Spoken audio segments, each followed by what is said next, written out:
Hey families, this is Miss Renee again from the Aquatics Department, and I'm going to talk to you today about breathing technique, specifically rhythmic breathing.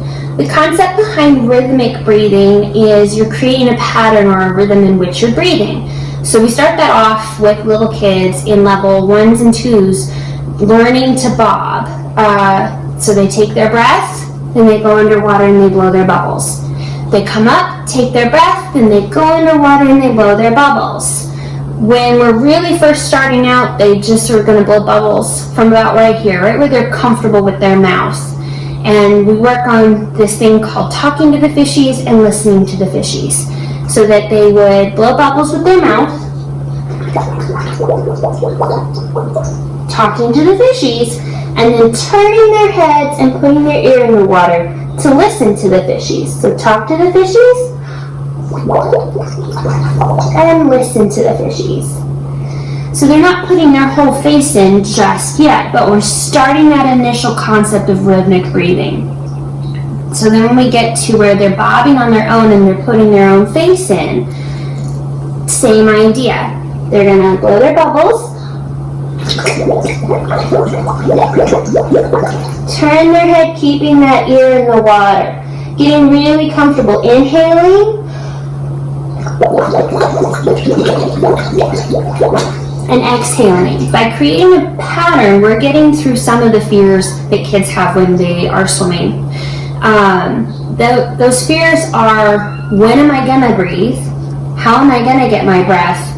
And am I going to have enough air?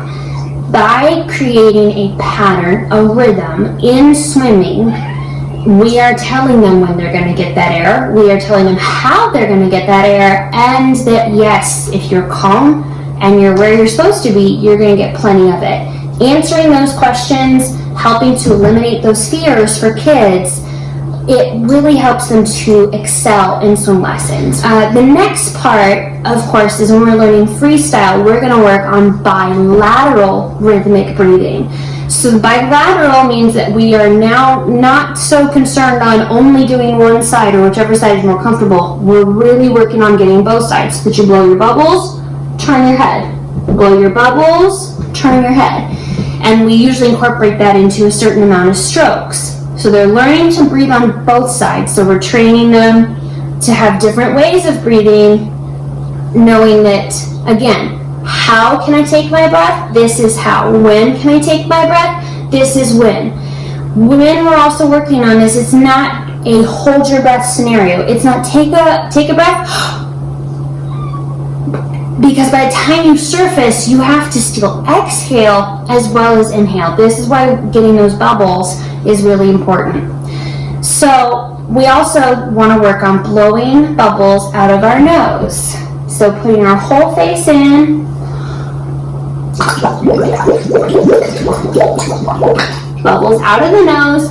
I've fully exhaled. Now realize I didn't go super fast. I didn't do this. I didn't go as fast as I could. You don't want to do that. You want to be calm and you want to slowly exhale. As you slowly exhale, you have more time to be underwater, to be submerged, have your face in before your next breath. The quicker you exhale, the sooner you will need to inhale. So calmly exhaling, calmly inhaling, planning out my breath from one to the next. The quickest way to teach blowing bubbles out of your nose is to hum. When you hum, you close your mouth, and in order to make the sounds, the air has to travel through your nose. So I'm going to use Twinkle, Twinkle, Little Star, because that one's pretty easy. I'll do it above water, and I'll do it in the water. I don't know if you'll hear it or not, but we'll find out. So,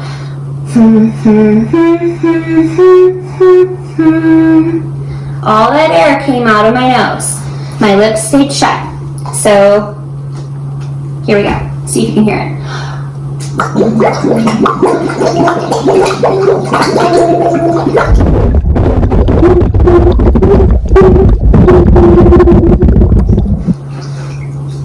So finding a tune that kids like to hum or their own little ditty that they put together, and practicing blowing those bubbles out of the nose, practicing rhythmic breathing, making sure that they blow their bubbles out, turn their head to the side, and inhale.